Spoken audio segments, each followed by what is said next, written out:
Assalamualaikum warahmatullahi wabarakatuh. Di sini saya akan menjelaskan apa itu kalimat paraf dalam arti BK.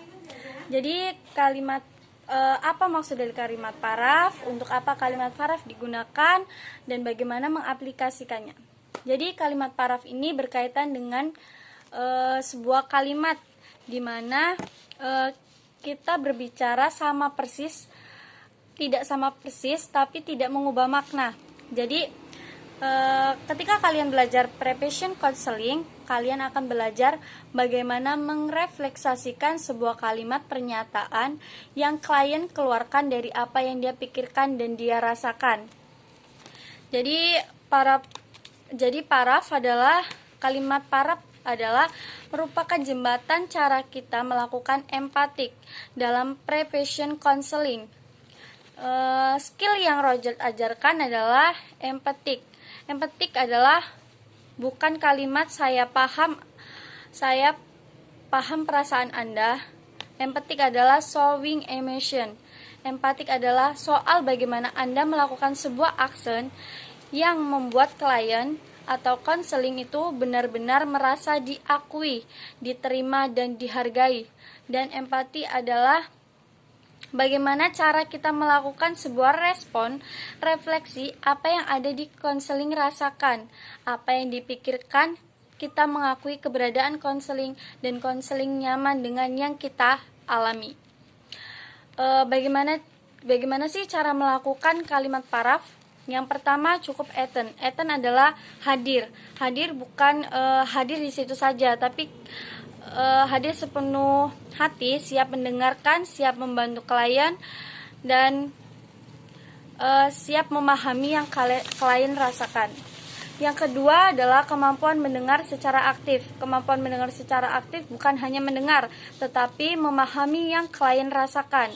Yang ketiga, menyampaikan kalimat kepada klien persis seperti yang klien katakan, atau tidak sama persis tapi tidak mengubah makna. Dan yang perlu ada dalam diri konselor dalam memahami kalimat paraf adalah hadir, siap menyimak, kemudian mencernanya, dan kemudian menyampaikan, merefleksasikan kalimat yang mungkin persis dengan yang konselor katakan, atau kita bedakan strukturnya akan tetapi tidak mengubah makna. Karena ketika konseli cerita terkait apa yang dia pikirkan, biasanya konseli akan menggambarkan situasi itu dengan kalimat SPK. Baik, supaya teman-teman lebih paham, kami akan mencontohkan percakapan menggunakan kalimat paraf yang akan disampaikan kepada teman saya. Saya Tias hari ini. Ya, alhamdulillah sehat. Saya senang sekali hari ini bisa bertemu dengan Tias. Kira-kira apa yang ingin Tias bahas? Sebetulnya awalnya tidak menganggapnya sebagai sebuah masalah, tetapi menjadi beban. Jadi, apa perasaan beban pada diri Tias? Boleh saya tahu lebih detail yang dimaksud beban itu? Sebenarnya waktu itu saya sedang ada masalah dengan teman saya. Dia harus pergi dari Lampung. Saya mendengar kabar bahwa dia meninggal, dan saya merasa menjadi teman yang buruk. Awalnya saya tidak menganggap sebagai masalah, tetapi lama-kelamaan maksudnya saya merasa bersalah padanya, merasa bagian dari kesalahan saya.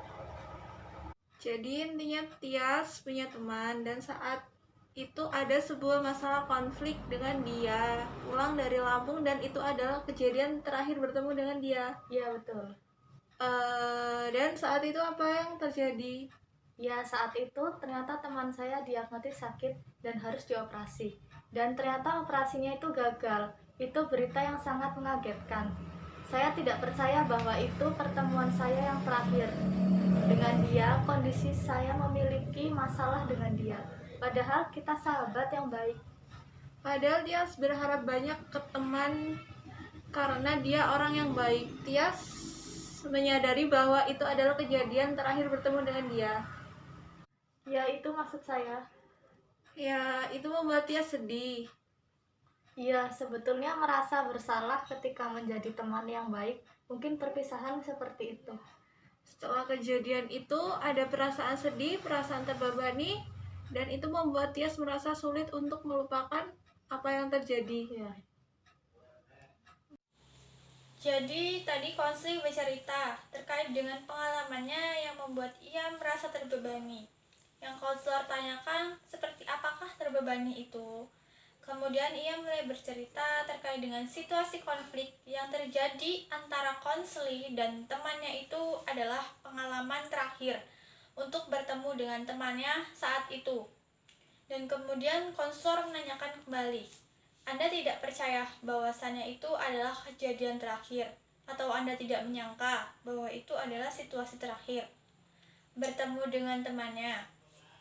Itu adalah sebuah paraphrasing karena pada intisarinya si konseling menceritakan bahwasannya yang membuat ia merasa terbebani dan merasa bersalah adalah sebuah pengalaman di mana dia ibaratnya dia tidak menuntaskan apa yang menjadi permasalahannya.